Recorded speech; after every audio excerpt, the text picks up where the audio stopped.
Il s'appelait Gaston, un petit gars né entre Bourges et Vierzon, entre Cher et Arnon, au bord du canal de Berry. Il avait 2 ans au virage du nouveau siècle, celui qui devait connaître l'apogée du progrès et de la paix entre les hommes.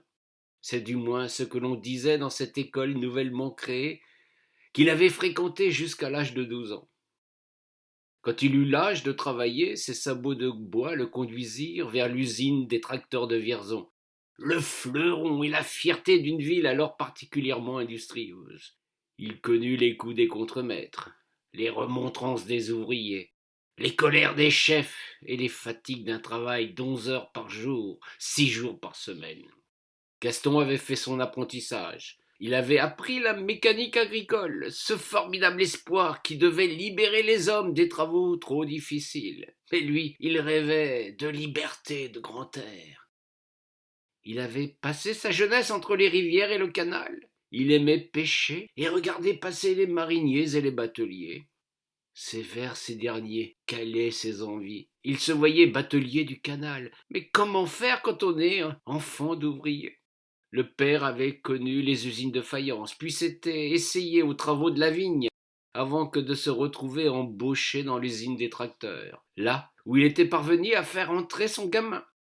La mère était à la maison à s'occuper de ses 6 frères et sœurs, de quelques chèvres dont elle tirait un merveilleux fromage et d'un potager qui était sa fierté. Gaston ne s'imaginait pas ouvrier toute son existence. Il voyait ses compagnons vieillis prématurément par le travail et l'alcool. Il avait son idée en tête. Et quand il fut assez fort physiquement pour abandonner l'usine, il se fit embaucher à la bricole sur le canal. Un métier dur, éprouvant, mal payé, mais un métier de plein air où l'on voyait du pays. Gaston fit le travail d'un âne. Il tirait une flûte berrichonne qui transportait des vins de Sancerre, de Rilly ou de Quincy, de Mentou ou de Valençay. Il était né parmi les vignobles, et il y avait de l'ouvrage pour ceux qui voulaient transporter le sang de la terre. Gaston était heureux. Il tirait de toutes ses forces ce magnifique chargement. Son patron, Boulette, était un vieux batelier sans héritier. Bien vite, il se prit d'affection pour ce gaillard et l'initia à la manœuvre. Gaston abandonna la bricole pour prendre le macaron, cette roue qui permet de diriger la flûte.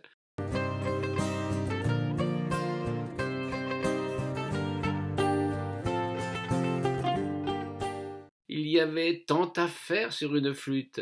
C'est un âne qui avait remplacé le gamin à la traction de la péniche. Quand la guerre éclata, Gaston était encore trop jeune pour rejoindre les soldats. Il suivit à distance le conflit, persuadé que tout serait terminé quand il atteindrait l'âge de la circonscription.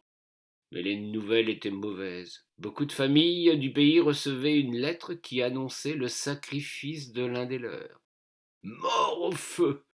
C'était là la terrible sentence.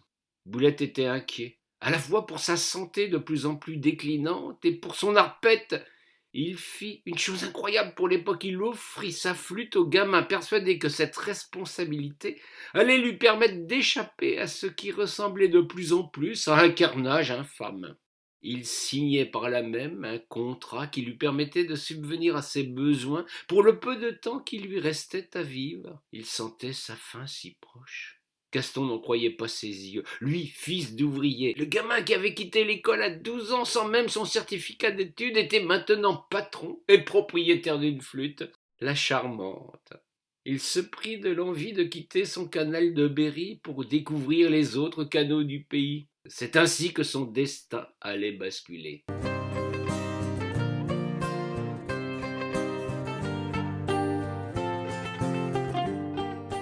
Il venait d'avoir 18 ans et naviguait non loin de la ligne de front. C'est alors qu'il reçut la visite d'un gendarme dans son bateau. Le jeune homme, en âge de porter les armes, était réquisitionné avec son bateau pour aller soutenir l'effort de guerre du pays. Gaston enfila l'uniforme et conserva son bateau. Il n'était pas mécontent de l'aventure. Il se mettait au service de la grande bataille, tout en conservant ce métier qu'il aimait de toutes ses forces. Il changea de cargaison. Désormais, s'il transportait encore des barriques pour donner du cœur à l'ouvrage à ses malheureux collègues devenus de la chair à canon, il chargeait surtout des obus, ceux-là même qui allaient porter la mort dans les rangs de ceux d'en face, quand la mire était bien réglée, à la condition qu'ils ne le firent pas exploser à la figure durant le voyage. Le travail n'était pas aisé. Il lui fallait prendre d'infinies précautions, s'approcher le plus possible des zones d'affrontement par les canaux, véritables artères logistiques. Gaston apprenait chaque jour qu'une péniche semblable à la sienne avait explosé, qu'un obus ennemi ou un malheureux accident avait eu raison du bateau, de son chargement et de son batelier. Il n'en avait cure. Il savait l'importance de son travail. Il le faisait avec sérieux et conviction. Pourtant, un jour qu'il était tout proche du front, un général vint vers lui.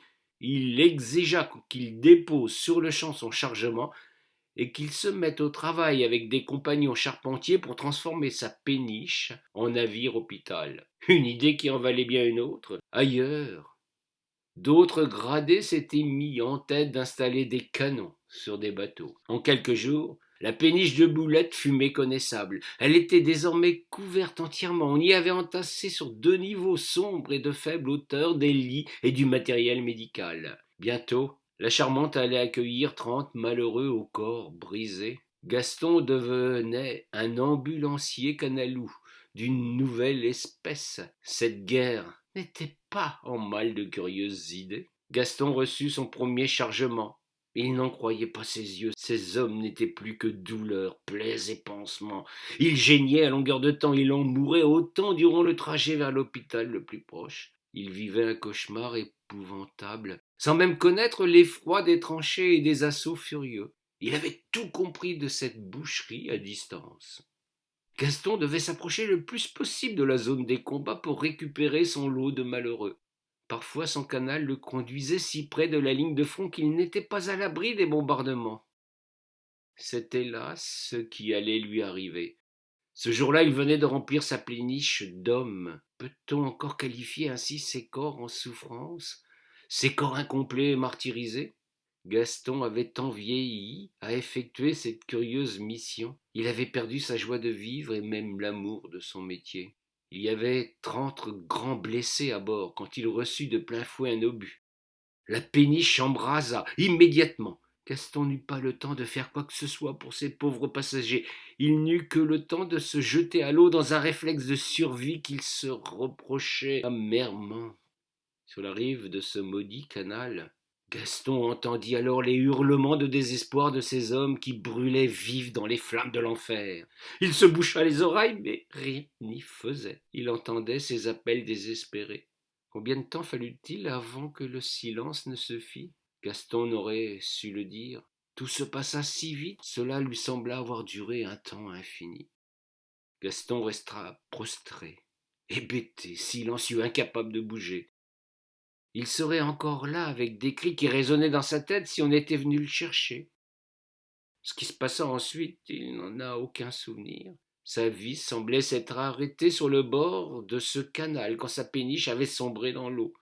Gaston devint un de ces malades mystérieux, un de ces hommes sans la moindre blessure apparente, mais devenu une ombre, un mort vivant. Il fut démobilisé, on le rendit à sa famille. Il n'était plus qu'une bouche de plus à nourrir, de laquelle plus aucun son ne sortait. C'était un fantôme, un jeune homme encore assis sur un banc devant la maison, les yeux dans le vide. Oh, il ne fut pas longtemps une charge pour les siens. Un matin, sans rien dire, il se leva, bourra ses poches de gros cailloux et se jeta dans son cher canal. On retrouva son corps quelque temps plus tard. Il n'eut jamais le droit à cette laconique formule mort au feu. Tant c'est ainsi que sa vie s'était achevée véritablement. Gaston fut un parmi des centaines de bateliers qui firent sacrifice de leur bateau et souvent de leur vie lors de la Première Guerre mondiale. Bien peu d'historiens évoquent ce petit épisode de l'histoire. Si vous en avez l'occasion, allez découvrir un peu les écrits de Bernard Le Sueur, une véritable mémoire de la batellerie.